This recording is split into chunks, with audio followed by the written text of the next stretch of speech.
ఈరోజు విజయవాడలో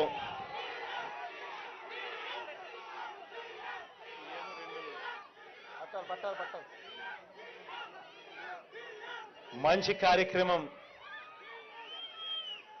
కార్యక్రమాలు జరిగిస్తూ ఈరోజు మీ అందరి చిక్కటి చిరునవ్వుల మధ్య ఈ కార్యక్రమాలు జరుగుతూ ఉన్నాయి. ఈరోజు విజయవాడలోనే దాదాపుగా 31,866 పట్టాలకు సంబంధించి రకరకాల కేటగిరీస్లో ఉన్న ఈ పట్టాలను రెగ్యులరైజ్ చేసి ప్రజలందరికీ కూడా మంచి చేస్తూ వీటికి సంబంధించిన సంపూర్ణ హక్కులు ఆ కుటుంబాలకు ఇచ్చే ఒక మంచి కార్యక్రమం ఈరోజు శ్రీకారం చుడతా ఉన్నాం. ఇందులో 22A లో 22A కింద పూర్తి హక్కులు లేక రిజిస్ట్రేషన్ చేయడానికి ఇబ్బంది పడే పరిస్థితిలో ఉన్న దాదాపుగా 21,000 మంది మొత్తం విజయవాడ సెంట్రల్, వెస్ట్, ఈస్ట్ అన్ని చోట్లకు సంబంధించి 16 కాలనీలకు సంబంధించి రకరకాల చోట్ల ఇవన్నీ కూడా మేలు జరిగే కార్యక్రమం జరుగుతుంది. అదే రకంగా 9,125 పట్టాలు అన్అబ్జెక్షనబుల్ ల్యాండ్స్ లో ఉన్న పట్టాలను పూర్తిగా ధ్యాస పెట్టి దానిని పూర్తిగా రెగ్యులరైజ్ చేసే కార్యక్రమంలో భాగంగా మరో 925 పట్టాలు జరుగుతూ ఉన్నాయి రెగ్యులరైజేషన్. దీనికి సంబంధించి ఇంతకు ముందు అవినాష్ చెప్తా ఉన్నాడు,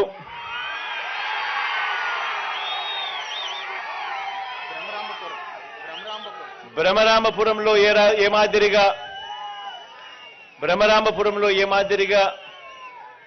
బరియల్ గ్రౌండ్ ఇష్యూ ఉండి ఏ మాదిరిగా చాలా కంటే చాలా ఇబ్బందికర పరిస్థితిలో ఏ మాదిరిగా రెగ్యులరైజ్ కాక ఇల్లు అక్కడే కట్టుకొని దశాబ్దాలుగా ఉంటున్నప్పటికీ కూడా ఇల్లు అమ్ముకునే స్వేచ్ఛ, ఇల్లు అమ్ముకునే హక్కులు లేక ఏ రకంగా ఇబ్బందులు పడే పరిస్థితి పేదవానికి ఉండేది అని తాను చెప్పుకొస్తా ఉన్నాడు.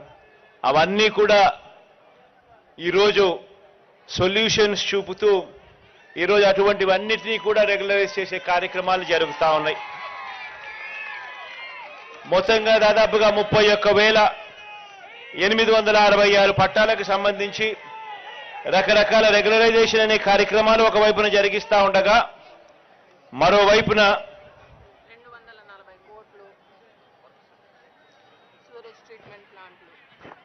239 కోట్లకు సంబంధించిన రకరకాల ఏరియాస్లో సీవేజ్ ట్రీట్మెంట్ ప్లాంట్కి సంబంధించిన ఫౌండేషన్ స్టోన్ కూడా ఈరోజు వేయడం జరిగింది. దీనివల్ల మురికి నీళ్ళు అనేటివి మన ఇంటి పక్కనే ఉండే పరిస్థితి రాకుండా వాటిని నీట్గా ట్రీట్ చేసేసి సీవేజ్ ట్రీట్మెంట్ ప్లాంట్స్ను ఈ రకరకాల ఏరియాలో దాదాపుగా 5 ఏరియాస్లో ఈ సీవేజ్ ట్రీట్మెంట్ ప్లాంట్స్ను తీసుకొచ్చి రకరకాల ఏరియాస్లో ఇవన్నీ కూడా ఇవన్నీ ఫౌండేషన్ స్టోన్స్ 239 కోట్ల రూపాయలకు సంబంధించిన వర్కులకు సంబంధించి జరుగుతూ ఉన్నాయి. అదేవిధంగా ఇప్పుడు ఈ కరకట్టు వాళ్ళే మీరు చూస్తూ ఉన్నారు.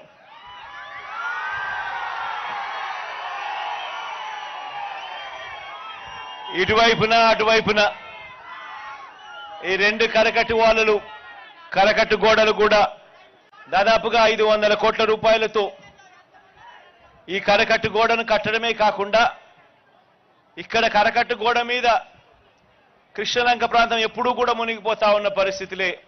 ఎప్పుడు వరదలు వచ్చినా కూడా ఇక్కడికి ప్రతి సంవత్సరం వరద వచ్చినప్పుడు ఇక్కడికి వచ్చి 4